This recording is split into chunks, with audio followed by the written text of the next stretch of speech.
இன்றைய நற்செய்தி வாசகம் லூக்கா எழுதிய நற்செய்தி 5ஆம் அதிகாரம் இறைவசனம் 12 16 முடிய.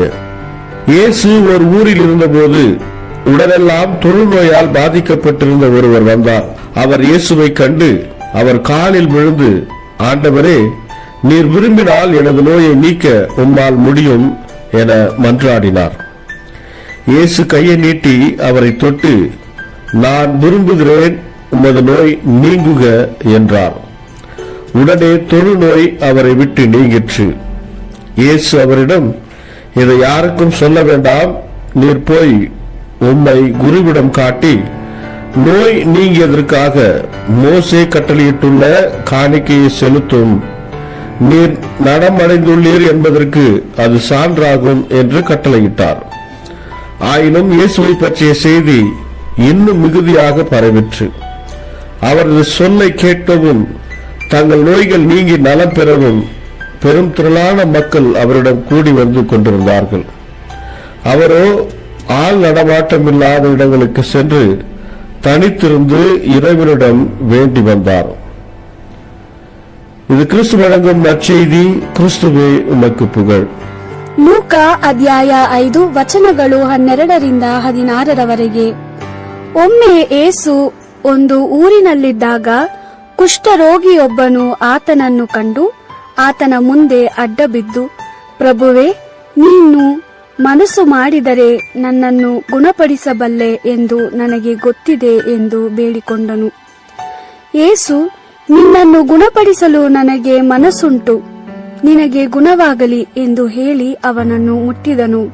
ಕೂಡಲೇ ಅವನಿಗೆ ಗುಣವಾಯಿತು.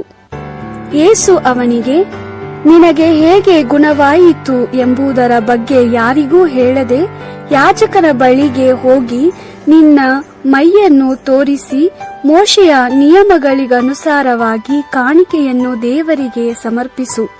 ನಿನಗೆ ವಾಸಿಯಾಯಿತೆಂಬುದಕ್ಕೆ ಇದೇ ಜನರಿಗೆಲ್ಲ ಸಾಕ್ಷಿಯಾಗಿರುವುದು ಎಂದು ಹೇಳಿದನು.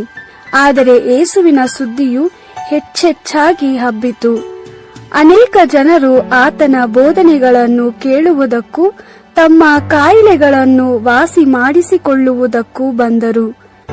ಯೇಸು ಆಗಾಗ್ಗೆ ನಿರ್ಜನ ಸ್ಥಳಗಳಿಗೆ ಹೋಗಿ ಪ್ರಾರ್ಥನೆ ಮಾಡುತ್ತಿದ್ದನು. ದೇವರ ವಾಕ್ಯವಿದು. ದೇವರಿಗೆ ಕೃತಜ್ಞತೆ ಸಲ್ಲಲಿ. Gospel according to Luke, chapter 5, verse 12 to 16. One day, in another town, a leper came to Jesus, bowing down to the ground. The leper said, Lord, if you only want to, you can make me clean. Stretching out his hand, Jesus touched the man and said, Yes, I want it. Be clean. In that instant, the leper was healed. Then Jesus ordered him, Tell this to no one, but go and show yourself to the priest. Make an offering for your healing, as Moses prescribed. That should be a proof to the people. But the news about Jesus spread all the more, and large crowds came to him to listen and to be healed of their sicknesses. As for him, he would often withdraw to solitary places and pray. This is the word of the Lord. Thanks be to God.